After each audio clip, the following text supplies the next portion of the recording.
Bila-bila minuman, saya tengok kualiti dan rasa. Pilah. Pilah acik kau pilah.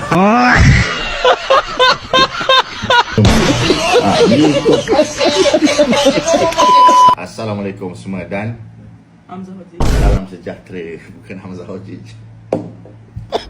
Dan selamat datang ke podcast Bahasa Melayu.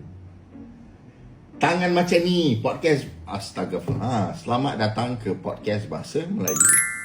Hari ni korang ada macam lihat air haus Cakap kan, kau cakap aku ni podcast. Hari ni ada. Kau jangan marah.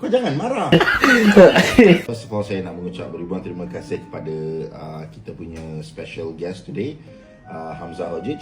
Boleh cakap sikit tentang awak? Boleh. Assalamualaikum. Waalaikumsalam Nama warahmatullahi. saya Hamzah Hojij, daripada Malaysia. Okay. Saya duduk Malaysia. Saya suka haus So anda sebagai pengguna Hauset, kenapa anda pilih Hauset? Dia freshly prepared dan handcrafted. Bahasa Melayu, kalau boleh cik bahasa Tak Melayu. tahu.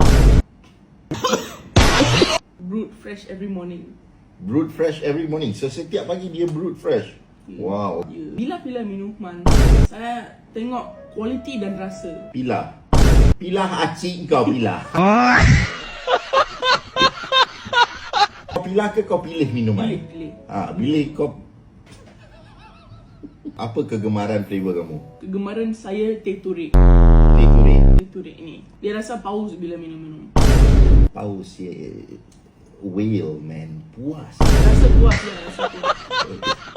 Rasa puas. Ya. Puas macam mana tu? Puas pada.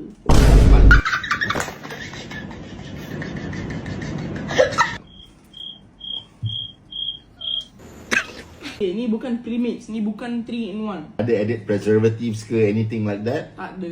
Tak ada. Memang rasa kau teh tarik punya lah. Memang. Kau kalau jadi live host kan, aku tak tahu nak cakap apa. Ni KMK dan Yakim certified. Apa dia? Ni KMK dan Yakim certified. Kau bila last kena siku? Ada tak minum? Bila last kau kena siku? Bila? KMK apa? KKM. Apa? Kek. Hamzah. KKM dan Yakim certified. Bismillah. Oh my god, it is so good. So ni memang favourite kau lah, teh Favourite. tarik. Boleh try Try. sikit? Bismillahirrahmanirrahim. Sumpah memang rasa paus lah. Paus. Puas. Puas. To be honest, even my favourite is the teh tarik one, which is really good. That- Kau jangan jilat-jilat.